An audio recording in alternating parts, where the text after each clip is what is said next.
Our next speaker is Senator Nancy Schaefer. Nancy? Oh, there you are. Yes, Nancy is a longtime Eagle Forum member and leader. She has had an organization called Family Concerns, which was very effective all over the state of Georgia, and another one called Family Concerns Pregnancy Center. She has been in the Georgia State Senate for several terms and is a member of 6 Senate committees. Please welcome our good friend, Senator Nancy Schaefer.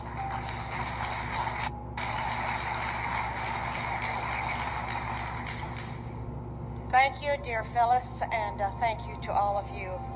I have served in the Georgia State Senate for 4 years. One of my greatest pleasures, other than my sonogram bill, was getting the resolution passed to stop the North American Union.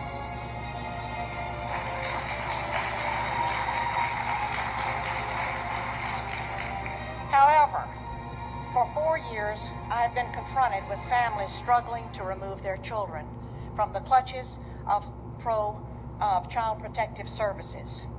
I wrote a scathing report last year on the corruption in Child Protective Services, and an update and copies are out on the table. During the last session of the Georgia General Assembly, I introduced Senate Bill 415 relating to juvenile proceedings, and copies of that bill are attached to the report on the tables. The Bill 415 called for the time allotted for the Department of Human Resources to provide emergency care to a child without a court order to be reduced from 7 days to 72 hours. It required a court order to enter the residence of a parent or guardian to seize a child. It called for family court to be open to the public. Confidentiality and secrecy in family court protects the wrong people. It provided that immunity in the system shall not extend to the seizures of children that are found to be in violation, nor to the administration of medication to a child over the objection of the parent or custodian, and it provided the state from applying for obtaining, receiving, or accepting adoption incentive payments under the Federal Adoption and Safe Families Act of 1997. The Department of Child Protective Services has become a protected empire built on taking children and separating families. This is not to say that there are not those children who do need to be removed from wretched situations and need protection. However, my report is concerned with the children and parents caught up in legal kidnapping. Having worked with probably 300 cases statewide and hundreds across the country, and in nearly every state, I am convinced there is no accountability in Child Protective Services. I have come to several conclusions. 2 or 3 are: 1, that poor parents, not always, but oftentimes, are targeted to lose their children because they do not have the wherewithal to hire an attorney and fight the system. That caseworkers and social workers are very often guilty of fraud. They withhold and destroy evidence. They fabricate evidence, and they seek to terminate parental rights unnecessarily. That the separation of families and the snatching of children is growing as the business grows, because state and local governments have grown accustomed to having these taxpayer dollars to balance their ever-growing budgets. That the bureaucracy is huge. Look at who is getting paid. State employees, attorneys, court investigators, guardian ad litems, court personnel and judges. There are psychologists, therapists, psychiatrists, counselors, foster parents, adoptive parents, and on and on. All are looking to the children in state custody to provide job security.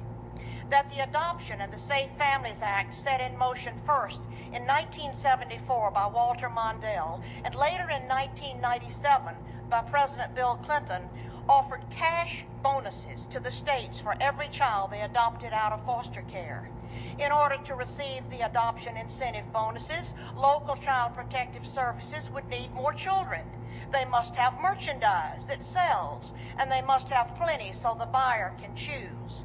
Some counties often offer $4,000 to $6,000 bonus for each child adopted out to strangers. and an additional $2,000 for a special needs child. Employees work to keep the federal dollars flowing. But that is only the beginning figure in the formula in which each bonus is multiplied by the percentage that the state has managed to exceed its baseline adoption number.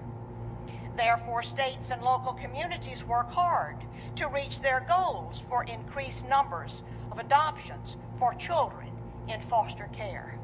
As you can see, this program is offered from the very top and is run by Health and Human Resources.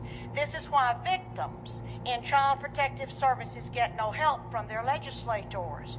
It explains why my bill, Senate 415, suffered such defeat in the Judicial Committee, and why I was cut off at every juncture, and why I was defeated myself last month for my re-election by another Republican. That tax dollars are being used to keep this gigantic system afloat.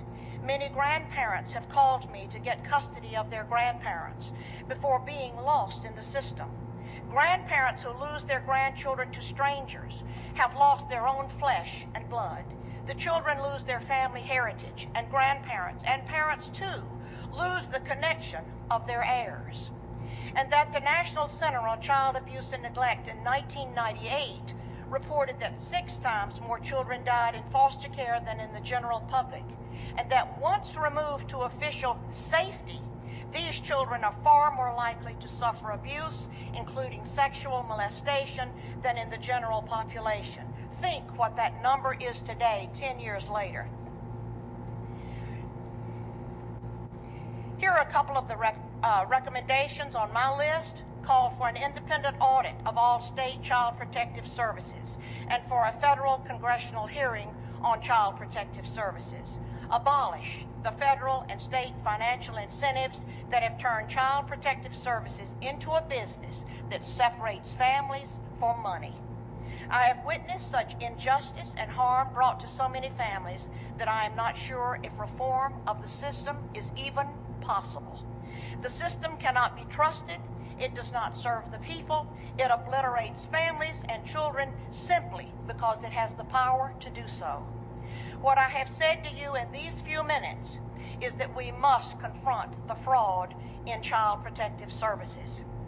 Child Protective Services seizes children using the very system that is paid for by the taxpayer, who actually believes it is used to protect abused and neglected children.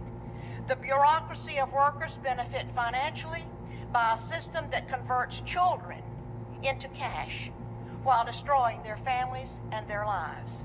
No child who emerges from the system can ever be sound or whole. Many disappear and never are ever heard from again. God will not stand for what is happening to our children and our families. His heart beats for these children. He will lift up the downtrodden. What is happening in America regarding Child Protective Services is a criminal political phenomenon, and it must be brought to an end. Please join me in working to help set our children and our families free. To whom much is given, much is required. As you pray for this nation, pray for the upcoming election, and for our national financial crisis, please pray for our children and for our families. We all must press on and win this race for America. Thank you very much. Do you understand how dark it is?